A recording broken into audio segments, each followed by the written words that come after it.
দেশের সর্ববৃহৎ পাথর কোয়ারি ভোলাগঞ্জ পরিবেশ বিধ্বংসী কর্মকাণ্ডের জন্য ভোলাগঞ্জ সহ সিলেটের সব কোটি কোয়ারি থেকে পাথর উত্তোলন বন্ধ রয়েছে। এতে বেকার হয়ে পড়েছেন পাথর উত্তোলনের সাথে জড়িত শ্রমিকরা।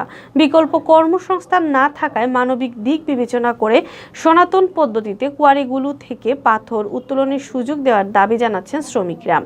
মুজাম্মেল হকের ক্যামেরায় বিস্তারিত জানাচ্ছেন সাকিব আহমদ মিঠু।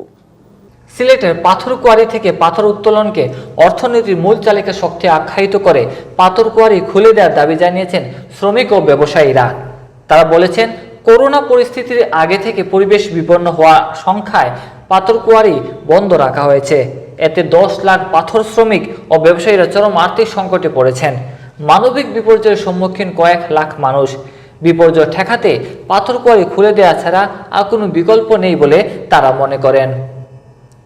বৃহস্পতিবার দুপুরে সিলেটের কোম্পানিগঞ্জ ভোলাগঞ্জ পাথর কোয়ারি এলাকায় বৃহত্তর সিলেট পাথর সংশ্লিষ্ট ব্যবসায়ী শ্রমিক ঐক্য পরিষদ আয়োজিত সমাবেশে এই দাবি জানানো হয়। দীর্ঘদিন ধরে এসব এলাকায় পাথর উত্তোলন বন্ধ থাকায় কর্মহীন হয়ে পড়েছেন বহু শ্রমিক। অনেকে জানান, কাজের অভাবে পরিবার নিয়ে তাদের অনাহারের দিন কাটাতে হয়।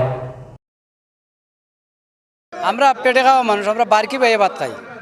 আমরা চাই বারকির নৌকাগুলা চলুক, বারকি চলুক, মানুষ চলুক। খুব অসহায় হইয়া পড়ছে মানুষ। এই ভোলাগঞ্জের গাঙ্গর মাঝে মানুষে বালু চিপসা নয় ভাত খাইতে পারে না। যে মানুষ রিনিফিনি হইয়া মানুষের অসহায় অবস্থায় বাচ্চা কাচ্চা ফালাটা বড় কষ্ট। শ্রমিকদের দাবি, বোমা মেশিন নয়, সনাতন পদ্ধতিতে পাথর উত্তোলন করার সুযোগ করে দিলে বহু শ্রমিকের জীবন বেঁচে যাবে। আমি অনুরোধ করি, আমি গরিব মানুষ, আমি এবার করোনার সময় মানুষের কাছ থেকে বাত না পাইয়া আমি সাহায্য তুলিয়া খাইছি। মানুষের কাছ থেকে খাম নাই, রুজি নাই, রোজগার নাই, কিচ্ছু নাই, বাচ্চা কাচ্চান ফালতাম পারি না। 100-200 রুজিও করি ফেটে বাতে হয় না। এখন আমি নিজে পকেট খরচ চালাইতাম পারি না, আমি বাড়ির কিলা ফুসাইতাম হয় না। আমি গরিব মানুষ, আমি খুব দুঃখ আমি দিন কাটাইতাছি। অন্যদিকে ব্যবসায়ীরা বলেন, পাথর উত্তোলন বন্ধ হওয়ার পর থেকে ঋণের কারণে ফেরারি হয়ে দিন কাটাচ্ছেন। কোটি কোটি টাকার লোকসান হচ্ছে তাদের। বন্ধ রয়েছে কাঁসার মিল, ট্রাক, যার কারণে দিশেহারা হয়ে পড়েছেন তারা।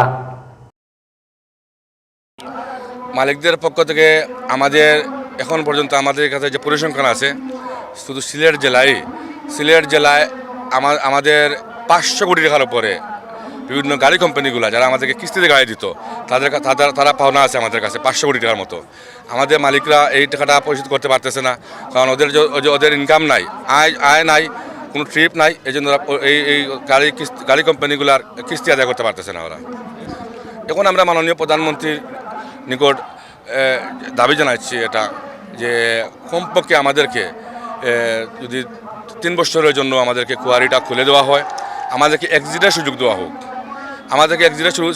হোক, আমাদের যে এই মিল ইন্ডাস্ট্রি, ক্রাশিং ইন্ডাস্ট্রি যারা করেছেন, তারা আমরা যদি একটা টাইম দিয়ে দেন, আমরা ধীরে ধীরে আমরা আমাদের ট্রেড চেঞ্জ করে অন্যদিকে যাওয়ার চিন্তা করলাম। প্রশাসন জানায়, পাথর কোয়ারি খোলা বিষয়টি আর স্থানীয় প্রশাসনের সিদ্ধান্তের মধ্যে নেই।